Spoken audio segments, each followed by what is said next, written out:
बच्चों, प्यारे बच्चों, जैसे कि आप देख रहे हैं यहाँ पर मैं आज आपको पास्ट इंडेफिनिट टेंस पढ़ाने वाला हूँ।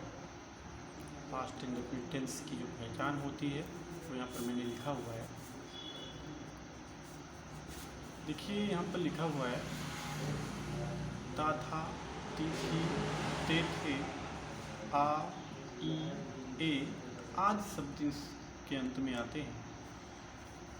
गौर करने वाली बात यह है कि बहुत ही इम्पोर्टेंट टेंस है। और दूसरी चीज़ ये है कि इसके जो मैंने ता था, ती थी, ते थे बताया है, उसके बाद आ है जो मैंने बताया आ, तो आ की मात्रा आती है, ना कि ये शब्द आता है। और साथ में ई भी आएगा, बड़ी ई भी आ सकता है और ए की भी मात्रा आती है। तो ये जो आ, ई, ए हैं वो उनकी मात्राएं आती हैं तथा ऐसे सेंटेंस में ये अंत में आ सकते हैं, बाकी ये वर्ड्स आ सकते हैं। इनमें से कोई एक जो है आ सकता है और इसको ट्रांसलेट करने का जो स्ट्रक्चर होता है तो यहाँ पर लिखा हुआ है सब्जेक्ट लिखते हैं, उसके बाद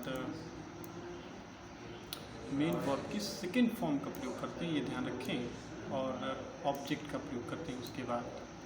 बहुत ही सरल सा स्ट्रक्चर है, लेकिन ये टेंस बड़ा कॉम्प्लिकेटेड है। इसका यूज़ कहाँ पर होगा ये कहना बड़ा कठिन है। चलिए ये देखते हैं कि आगे क्या है।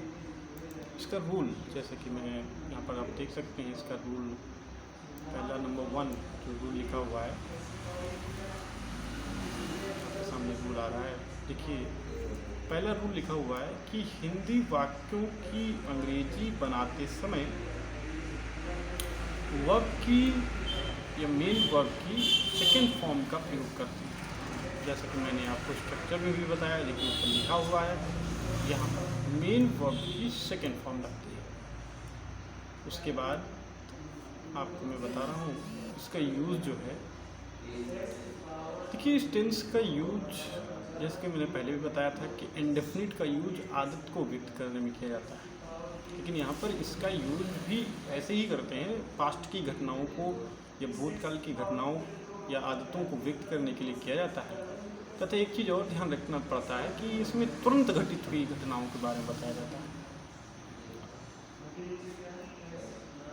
जो ये छोटी सी पहचान इसकी तो यूज़ करने का तरीका है। अब आते हैं एग्जाम्पल पर। अगर देखा जाए तो यहाँ पर ईजी लिखा हुआ है। ईजी का मतलब होता है एग्जाम्पल ग्रेसिया, इसका पूरा नाम होता है एग्जाम्पल ग्रेसिया, लेकिन लोग EX लिख देते हैं। उसका मतलब होता है, उसका भी मतलब एग्जाम्पल है, लेकिन ये पूरा है ईजी। आपको बड़े बड़े इंस्टीट्यूट में ईजी लिखा दिखाई पड़ेगा। देखिए यहाँ पर जैसे लिखा हुआ है वह दूध पीता था, तो यानी उसकी आदत थी कि वो दूध पिया करता था, है ना, बचपन में मान लीजिए। तो इसको ट्रांसलेट करेंगे तो लिखेंगे ही ड्रैंक मिल्क। ड्रिंक की सेकेंड फॉर्म ड्रैंक होती है, ध्यान दीजिए। और इस तरह से ये सेंटेंस को बनाएंगे।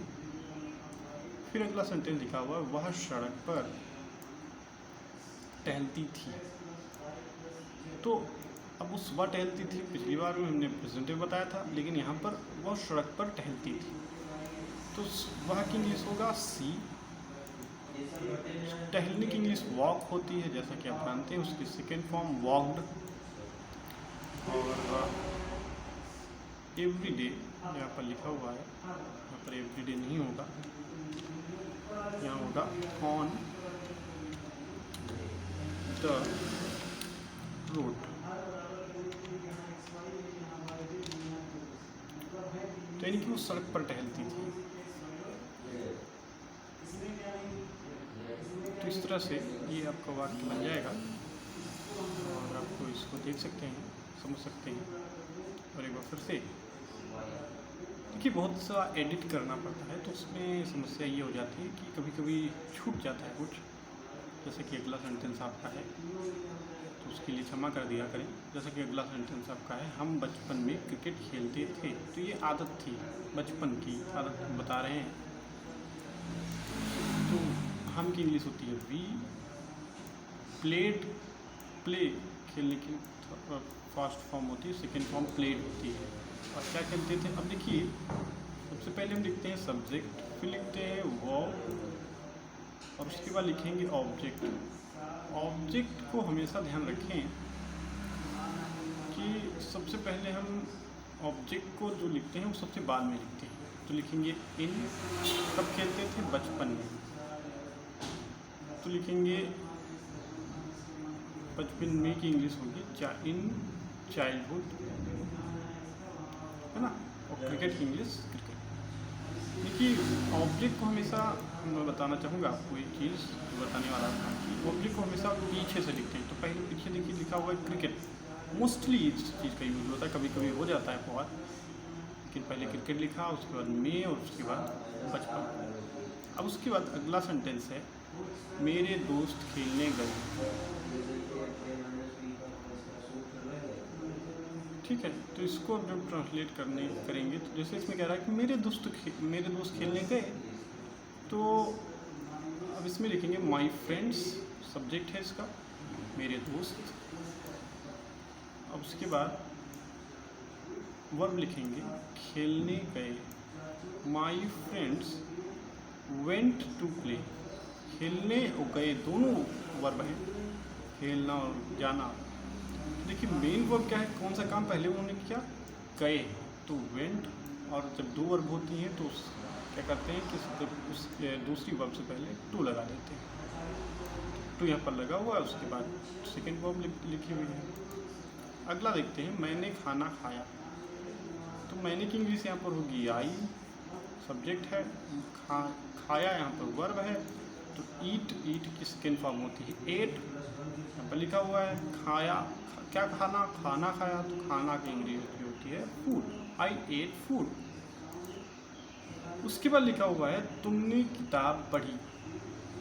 अब देखिए इसमें ए की मात्रा आई है जैसे कि आप देख रहे हैं, और यहाँ पर आ की मात्रा आई है, और यहाँ पर बड़ी की मात्रा है ना। दूसरी तरह से तुमने किताब पढ़ी, यू रेड ए बुक। अब यहाँ पर रीड नहीं होगा, रेड होगा, रेड उसको कहते हैं, रेड। अब इस तरह से आपका ये सारे टेंस इस तरह से अफर्मेटिव सेंटेंस समाप्त होता है। तब तक के लिए देखते रहिए और खुश रहिए, घर में रहिए। धन्यवाद। और मेरे चैनल को सब्सक्राइब जरूर करिए ताकि मेरे जो द्वारा वीडियो बनाए जाएं वो आप तक पहुँचे। धन्यवाद, थैंक यू वेरी मच।